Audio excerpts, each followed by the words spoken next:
What's up, everybody? Welcome back to another highly combustible reaction. We're jumping into something. Göran Kropp, the most hardcore Everest story you've never heard. Get Over as show. Original poster.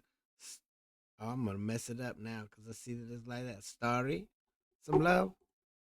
If I said it wrong, you could tell me how to say it down below, and I'll be okay with that. I read the description, and it sounds crazy. And I don't know why anybody would ever attempt something like this. What goes on in your brain to make you think about it? You're about to find out for yourself. Frågan har du väl fått hundratals gånger. Hur kan man komma på idén att cykla från Sverige och ner till Mount Everest? You read it right. From bicycle from Sweden to Mount Everest, climb it by himself,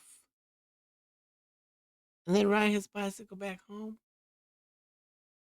That's most people would think that you were a lunatic, I think. Och klättra upp och så ta cykeln hem.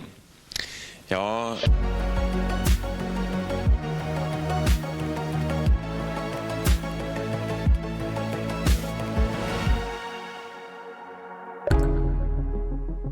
In a world driven by convenience, one man chose hardship.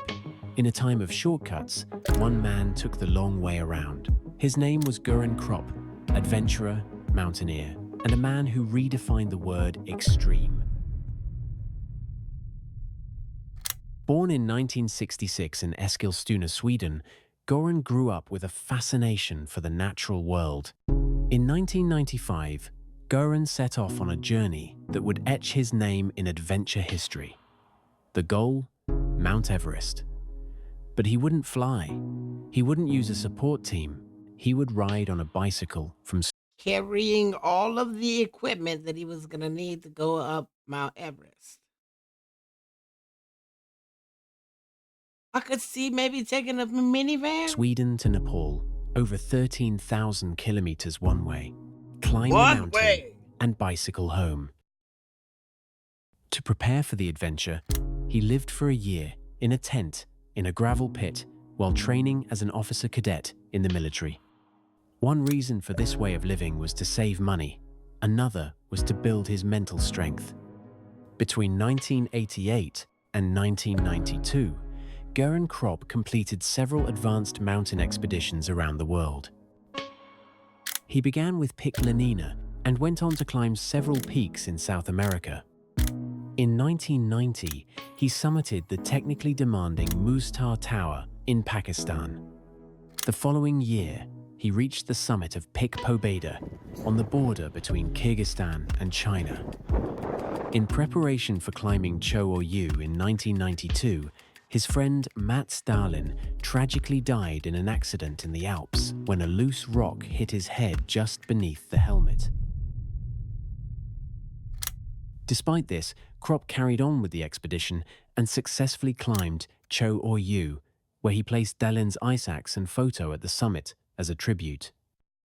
In '93, Kropp became the first Scandinavian to summit the world's most dangerous mountain, K2.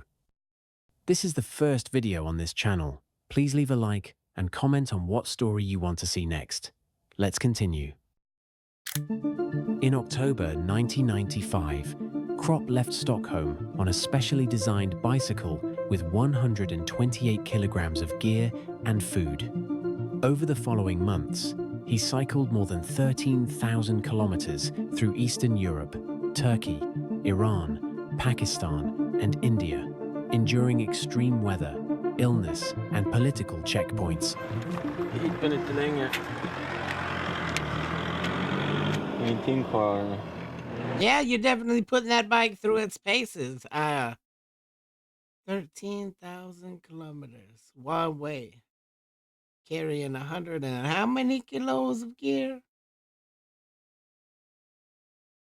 He doesn't seem like he's human. It seems superhuman to do something like this. I can't even fathom it. I've never summited any mountain. Let me just go ahead and get that out there. I watch a lot of these Everest documentaries, and I totally respect it, how hard it is to do. But for the life of me, I can't understand why somebody would want to go do it. Other people have gone and done it, sure. Is it physically demanding? Sure. Is there a high likelihood that you could die? Absolutely. It is not an easy feat. It is dangerous as hell. Ja, det är klart, det var ju nära någon gång att man sådär, inte nära att jag gav upp, men man fick ju tankarna i skallen, men slog bort dem lika snabbt som de kom. By spring 96, he had reached Kathmandu, Nepal, just in time for Everest's climbing season. Mount Everest reser sig 8848 meter över havsytan. Det är en fantastisk plats. Vacker, men också nyckfull. Över toppen sveper getvindar med hastigheter över 150 km i timmen. Ibland flyttar sig vindarna, det blir stiltje och solsken. Det är då man kan överleva där uppe. Jag hade ju ingen hjälp utifrån att till exempel bära in 73 kilo till basläget. Det var det värsta jag någonsin har gjort. I 2 veckor gick jag med 73 kilos packning. Det blev ju bra träning om man säger så innan. So 2 weeks to get to base camp. Carrying all that. You talk about putting not just the bicycle through its paces, but your whole body. I would be ready to die after just the first few miles pulling that kind of weight. Med 73 kilos packning. Det It blev shows ju you bra what humans träning are om man säger capable så innan.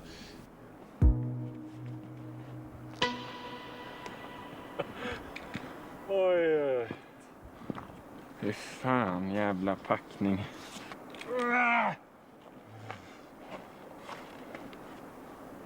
Så jävla lätt ska inte Bettan få ligga. Came this far. You better After not give 6 up months now. on a bicycle and 2 weeks of hiking, he could finally lay his eyes on the beauty of Mount Everest. Fy fan, det är fan fantastiskt faktiskt. Usch, jag blir riktigt rörd. Äntligen. Här är hon. Här är sydtoppen. Inte fasen är så jävla mycket snö ändå. Right, säger jag bara.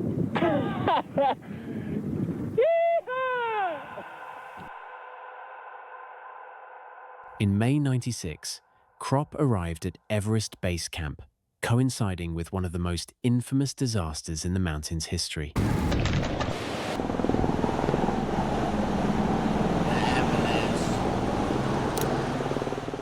This is actually me standing on the crest of the southeast ridge at about 5:30 on the morning of the 10th of May. Michael Groom was one of 3 guides taking a group of paying climbers to the top of Mount Everest. Before the expedition was over, he'd been the only guide to be left alive, leaving 8 people dead on the mountain. När du skulle bestiga så hade du mycket problem. Första försöket lyckades inte och det var många som dog i den där vevan och det måste ha varit en konstig upplevelse. Ja, första försöket så vände jag 90 meter från toppen och det var enormt tungt att vända så nära faktiskt, för att 90 meter, då ser man ju nästan toppen. Jag tror inte att jag vet inte riktigt var jag är någonstans, men det är för jävla jobbigt att spåra hela tiden. Jag är helt slut. Jag vill komma ner levande också. Kom. Det var nästan omöjligt att hitta mitt läger. Jag var helt slut. Efter ytterligare en natt på över 8000 meter tvingade jag mig att gå ner till läger 2 och kunde äntligen efter 12 timmar få vatten. Okej, ni stannar kvar i kamp 2 i natt då, kom. Ja, det finns ingen möjlighet att röra sig mer än 5 meter, vill säga, till vatten. Kom. Okej, har du käk och sånt där så du klarar dig, kom. Ja, det är lugnt. Jag har inte vågat titta på fötterna ännu. Jag käkade... It would take some courage, man. No, because I don't do cold. I'm not a cold person. I am a tropical kind of guy. So to watch people go up here, you literally lose appendages. You lose things. Your feet get damn frostbitten. Sun blindness. There's so many things. If you haven't watched any of the documentaries, it's really freaking intense what these people have to go through to get to the top. There's some sort of magical allure that keeps drawing people back, especially if you didn't make it up the first time. You got to go back to finish it. Like, I don't know. Thank God for Sherpas. Obviously, this man's gonna, guess, do it without any Sherpa assistance, but they help all kinds of people get up to the top. Whew, I will now. That's an adventure I'd rather take through the TV. Fingrarna är okej. Jag håller just på en fruktsoppa. Kom.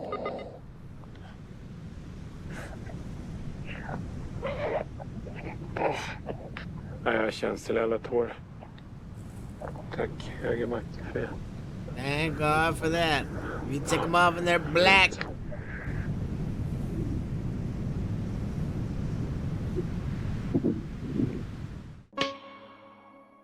Blå säckar längs vägen påminner mig om att det var rätt att vända, men det kändes bittert. Vägen till basläget verkade oändlig, trots att jag valt en snabbare och säkrare vägen genom isfallet.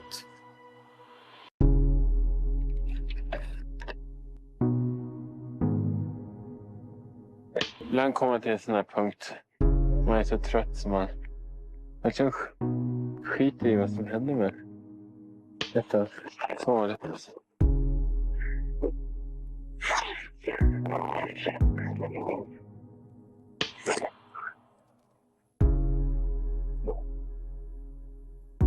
On the 23rd of May, 96, after acclimatizing and waiting for safer conditions, Göran Kropp successfully summited Mount Everest solo without bottled oxygen or high-altitude porters. Jag klarar det! It is the sight unlike no other, though. My God. Jag är helt slut. Vänta, jag kommer ner. Jag fixar det. Jag fixar det. Jäklar.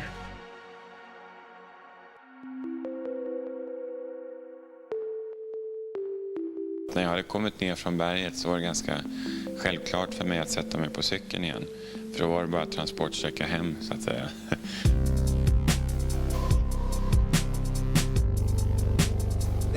That's not normal.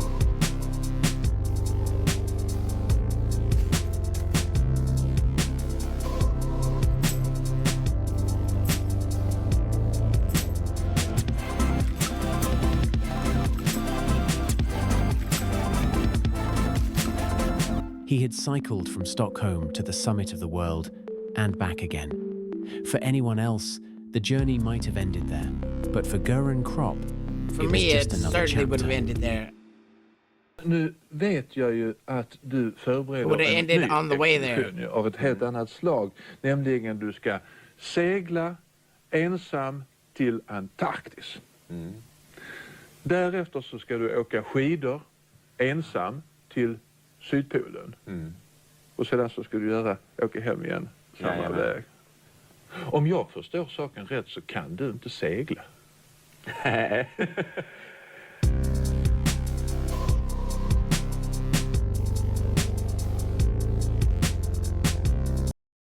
Hey, but still, the man went out doing something that he loved to do. It's tragic, but these people know the risks that they face.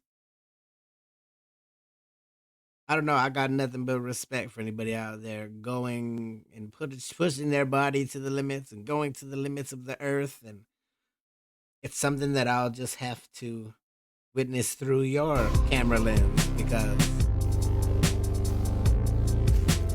I can't even imagine that bike ride.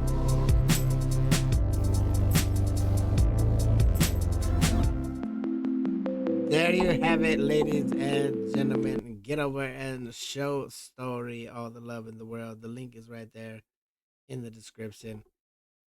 Share it around. Other people might not have heard it. It's absolutely crazy and unheard of. Like, how have I never heard of this before? That's crazy. There's all kinds of stories out there of people pushing their bodies to the absolute max, going far above and beyond what people believe is possible. Even some scientists believe it's possible. Just go look them up. Hit the like button if you liked it. The dislike button, but it won't believe you. Could you do it? I'm betting the answer is no. Till the next one of Mildly Combustible. You guys be happy, healthy, safe. I love you to the moon and back. Peace.